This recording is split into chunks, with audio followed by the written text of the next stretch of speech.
જય માતાજી મિત્રો, જય દાદા દ્વારકાધીશ, જય માં ભવાની. કેમ છો બધા? મજામાં? મિત્રો, આપણે વાત કરી છે કે માણસની નૈતિક જવાબદારી. નૈતિક જવાબદારી એટલે શું? માણસ પોતે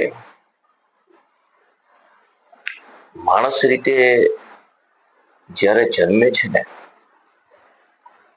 ત્યારે એ માણસના રૂટ પ્રમાણે જે જીવન જીવવું, જે કાર્ય કરવું, જે પારિવારિક હોય, સામાજિક હોય, ધાર્મિક હોય, અન્ય સમાજમાંથી હોય, આ જે કાર્યો જે કરવાના છે ને એ માનવ તરીકે હું જન્મ્યો છું એટલે જે કરવા પડે એને નૈતિક જવાબદારી કહેવાય. માણસો જવાબદારી જ્યારે પોતે પોતાની રીતે જ્યારે સંભાળે છે ત્યારે જ પરિપૂર્ણ માનવ કહેવાય. માણસ પોતાની જવાબદારીમાંથી જ્યારે જ્યારે આનાકાની કરે છે, જ્યારે એ જવાબદારી પોતે નિભાવી અને જે પોતાની જાતને શ્રેષ્ઠ સમજે છે, પોતે સમાજની વાહવાકારની વાટ જોવે છે અને પોતાના જીવનમાં એક મોટો, જાણે પોતાનો સમાજ હોય કે અન્ય સમાજમાં જે કાર્ય કરે છે અને પોતાની જાતને જે તૃપ્ત માની અને એને ઉપકારની દ્રષ્ટિએ જોવે છે એ એની જવાબદારી નથી. એ જવાબદારી નિભાવી ન ગણે. પણ મારે આ જે મેં કર્યું છે, હું જે કરું છું એ મારી નૈતિક જવાબદારી છે એમ સમજે ને ત્યારે એ માનવ કહેવાય. હું ગમે ત્યાં હોઉં, હું ગમે ત્યાં જાઉં, પણ મારી ફરજમાં જે આવે છે, મારા જીવન શૈલી ફરજમાં જે આવે છે, મારે જે કરવાનું છે એ કાર્ય જ્યારે નિષ્ઠાથી હું કરું, પ્રેમથી હું કરું અને એ ભાવના બીજામાં પણ મારી જે કૃતિ છે એ લેવાની એનામાં પ્રેરણા આવે, એને પ્રેમ જાગે, આવી મારે કૃતિ કરવી, આવું મારે કામ કરવું, સર્વ સમાજમાં કરવું, મારા સમાજમાં કરવું. પછી ધાર્મિક હોય, મેં કહ્યું એમ ધાર્મિક હોય, આધ્યાત્મિક હોય કે લૌકિક હોય, આ જે કરું તે મારી જવાબદારી છે. મને ભગવાને માનવ બનાવીને અહીં મોકલ્યો છે. મારે માનવ જેવું જ જીવવાનું છે. મને કોઈ એમ ન કહે કે તું માણસ થા. આવું મારા જીવનની અંદર કોઈ પણ પ્રશ્ન ન આવે અને જે મારે નિભાવવાનું છે, કરવાનું છે, એ બોજારૂપ નહીં, સહેલાઈથી ઉપાડું એ મારી નૈતિક જવાબદારી છે. માણસ જ એટલો કોઈ પણ પોતાની કૃતિ કરે છે અને થાક જે અનુભવે છે, પોતાની કૃતિ કરતા વર્ષો વિતાવે છે, જીવન ખતમ થવાની તૈયારી છે, અને કોઈ મળે તો કહે મેં તો ઘણું કર્યું. એ આપણે કરવાનું હોય છે, નથી કરવાનું એવું નહીં, પણ એ મારી જે માનવ રૂપે ભગવાને મને મોકલો એ નૈતિક જવાબદારીની અંદરથી નથી. મારી નૈતિક જવાબદારી હું પરિપૂર્ણ માનવ છું અને માનવ રીતે જે ભગવાનના નિયમ મુજબ જેને માનતા તમે હોય એને એ સર્વનું મારા અમુક આયુષ્યના ભાગમાંથી મારે ભગવાનનો ભાગ કાઢવા માટે કંઈક કરવાનું છે અને એમાંથી હું છટકી જાઉં છું. એ મારી નૈતિક જવાબદારી નથી, પણ મારા જે શ્વાસોશ્વાસ ભગવાને આપ્યા છે એમાંથી હું કંઈક, એમાંથી મારા શ્વાસોશ્વાસમાંથી હું કંઈક ભગવાને બતાવેલા નૈતિક શાસ્ત્રો, નૈતિક વેદ પુરાણો છે આપણા, એમાંથી જે માનવ રીતે મારે જે કરવાનું છે અને એ હું પરમાર્થ માટે બીજા માટે કરું છું ને, એ પણ એ મારી નૈતિક જવાબદારી છે, ઉપકાર નથી. એટલે માનવ થઈને આવ્યો છું તો માનવ જેવું જીવન મારે જીવવાનું છે, પણ મારે માનવ જેવું જીવન એવી રીતે જીવવાનું છે કે હર કોઈના જીવનમાં ગમતું થાવ, ગમતું બને અને સર્વના જીવનમાં છવાઈ જાઓ. એ છવાઈ ક્યારે જાઓ કે મારી માનવીય તરીકે જે મારી નૈતિક જવાબદારી છે, જવાબદારી ઉપાડું ત્યારે. સંત મહાપુરુષો હોય એ સર્વસ્વ જીવન પોતાનું બીજાના જીવન માટે ખર્ચી નાખે છે, ત્યારે એ સંત બને છે. એવી જ રીતે આપણે આપણા જીવનની અંદરથી આપણા પરિવારનું જે કરી પણ આપણા પરિવારની નું ધ્યાન રાખીને આજીવિકાથી માંડી, કલ્યાણથી માંડી, એમાંથી બીજાના માટે કંઈક કરીએ, એ માનવતાની રીતે કંઈક કરીએ, એ આપણી પણ નૈતિક જવાબદારીમાં આવે છે. હું કર્મથી કરું, બુદ્ધિથી કરું કે પછી શારીરિક શક્તિથી કરું, પણ મને જે ભગવાને કંઈ પણ બુદ્ધિ પ્રમાણે આપ્યું છે એ રીતે માનવ તરીકે બીજા માટે કરવું, એ પણ મારી નૈતિક જવાબદારી છે. જવાબદારી જ્યારે જીવનની અંદર તમે પ્રેમથી ઉપાડો, જવાબદારીમાં ખીચખીચાટ ન હોય, અચકાપણું ન હોય, મોટાઈપણું ન હોય, લઘુતા ગ્રંથિ ન હોય, તો જ તમારું જીવનની અંદર તમે આ જવાબદારી નિભાવી શકો.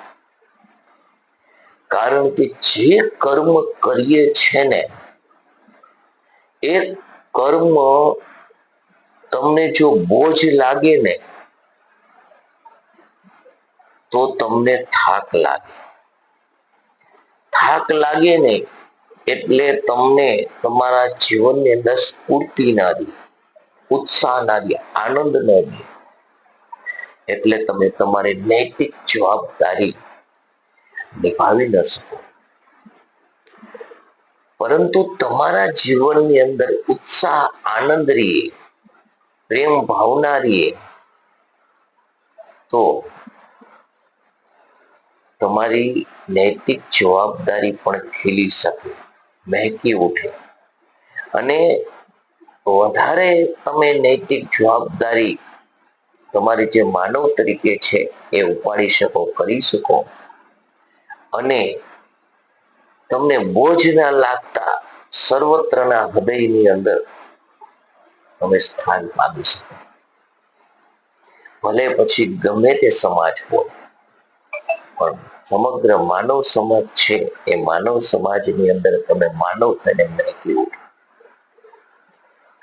માટે જીવનની અંદર નૈતિક જવાબદારી છે ને એ ખૂબ મહત્વની છે. તમે કોઈ પણ ગામની અંદર જન્મ લીધો, જેનમાં એ ગામની અંદર તમે તમારા પોતાનું ઘણું કરો, ખેતીવાડી કરો, બેલેન્સ કરો, જમીન જાગીર કરો, પરંતુ એવું ઘણું પરિવાર માટે કરો, છતાં ગામની અંદર તમે જાઓ અને કોઈ તમને બહારના આવીને તમારું નામ આપે અને તમને એને કયો કે અમે એને ઓળખતા નથી, સમજી લેજો કે તમે તમારી નૈતિક જવાબદારી માનવ તરીકે નિભાવી નથી. તમે ધક્કો જ ખાધો છે.